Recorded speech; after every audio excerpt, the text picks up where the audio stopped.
اللهم صل وسلم وبارك على سيدنا وحبيبنا وشفيعنا محمد وعلى آله وصحبه أجمعين.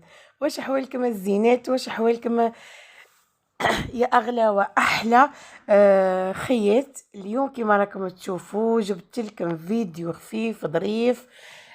راني رايحة نحضر فيه وصفة تاع مايونيز بكاس زيت وبحبة بيض كاملة، ماشي كيما المايونيز ديما فين نحضروه بالصفار برك. هذه بحبة بيض كاملة وانتي حضرتي كمية لاباس بها تاع مايونيز.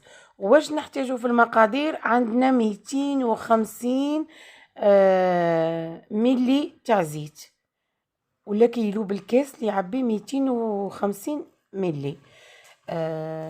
انا عندي العبار في هذا الطاس تاع البرا ميكسر، ما كيلت ديريكتومون فيه. ضفت له حبه بيض كامله كما راكم تشوفوا، نضيف له ملعقه صغيره تاع لا موتارد، ونضيف له الملح حسب الملح يقعد اختياري، نتوما حطوا الملح قد ما تحبوا. فانا هنا كنت معمرت الملعقه تاع لا موطارد، زدت شويه، نضيف لها رشه خفيفه تاع الفلفل الاسود، واللي تحب لهنايا تنكهو بوريقات تاع معدنوس، و تنكهو يجيو لسن الثوم يعطيله واحد المذاق رائع. فوالا، ونضيفوله 2 ملاعق خل.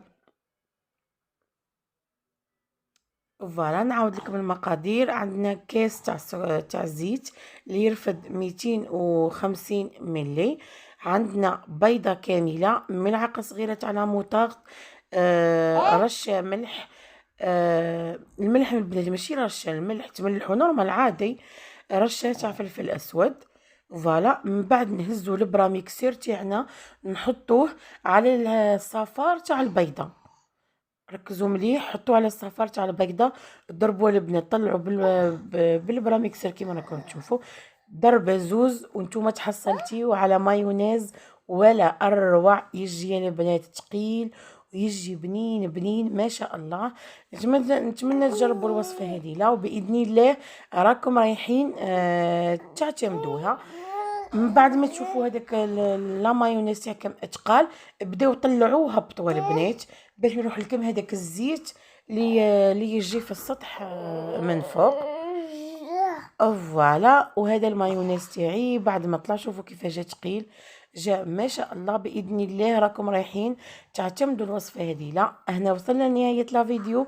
شوفوا معايا القوام تاع المايونيز اللي تحصلنا عليه، قوام جد رائع.